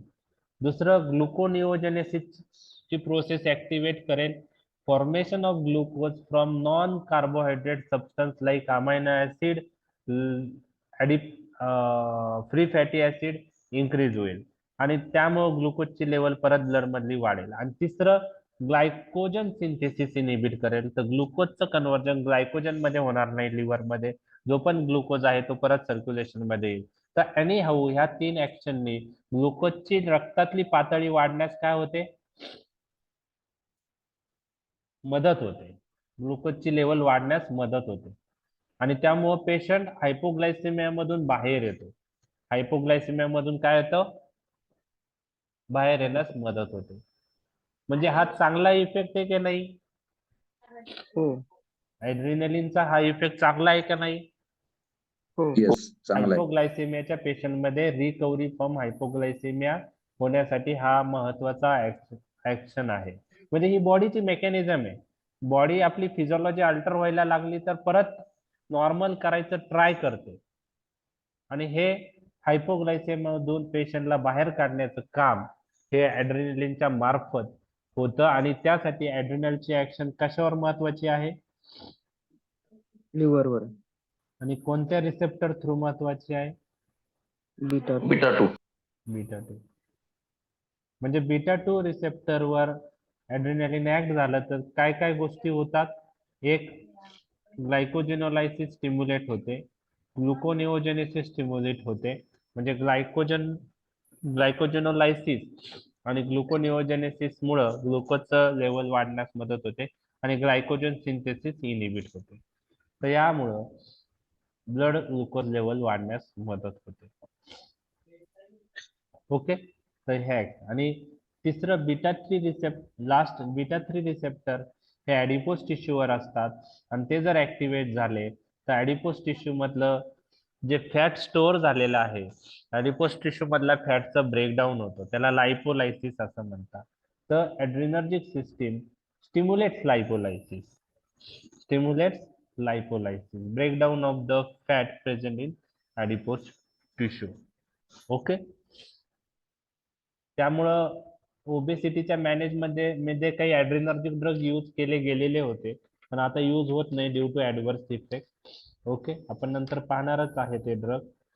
ओके ओके, त्यात फेनफ्युरामाइन, डेक्सफेनफ्युरामाइन आहे. ओके, ऍड्रेनर्जिक ड्रगच्या बीटा रिसेप्टर वरचे ऍक्शन मी तुमच्याशी डिस्कस केलेले आहे. तुमच्या लक्षात आले का हे ऍक्शन? हो सर. हो सर. तुम्ही आता रिवाइज करा गेल्या आज बीटा 1, बीटा 2, बीटा 3 चे ऍक्शन्स काय आहे, आणि उद्या आपण अल्फा मेडिएटेड ऍक्शन्स पाहणार आहोत. आणि त्या जेव्हा क्लिअर होतील त्याचे लोकेशन अल्फा रिसेप्टरचे आणि त्याचे ऍक्शन जेव्हा क्लिअर होतील, त्यानंतर ओव्हरऑल तुम्हाला ऍड्रेनर्जिक सिस्टीम मुळे काय ऍक्शन होतील, ऍड्रेनर्जिक सिस्टीम ऍक्टिव्हेट झाल्यामुळे काय ऍक्शन होईल ते क्लिअर होईल. आणि त्यानंतर तुम्हाला ऍड्रेनर्जिक ड्रगच्या ऍक्शन लक्षात येतील. ऍड्रेनर्जिक सिस्टीमच्या ऍक्शन लक्षात आल्या तर ऍड्रेनर्जिक ड्रगच्या येतील, आणि त्या लक्षात आल्या तर अल्फा ब्लॉकर, बीटा ब्लॉकरचे ऍक्शन लक्षात येतील. लक्षात आलं तर चालेल. हो सर. उद्या आपण बाकीचे राहिलेला पार्ट पाहूया. आजचा पार्ट तुम्ही क्लिअर करा, आणि आतापर्यंतचे जे टॉपिक झाले ते पण तुमचे कम्प्लीट झाले पाहिजे, कारण जसं जसं पुढे जाईल तसं तसं कन्फ्युजन वाढणार, कारण ऍक्शन कन्फ्युज होतात, पॅरासिम्पॅथेटिक, सिम्पॅथेटिक. तर ते कन्फ्युज न होण्यासाठी आपलं ऍक्शन्स व्यवस्थित प्रत्येक सिस्टीमच्या माहीत असणं गरजेचं आहे, प्रत्येक ग्रुपचे ऍक्शन माहीत असणं गरजेचं आहे. ठीक आहे, ओके, थँक्यू. उद्या आपण थँक्यू सर. 7:30 वाजता नेक्स्ट राहिलेला पार्ट पाहूया. Good day.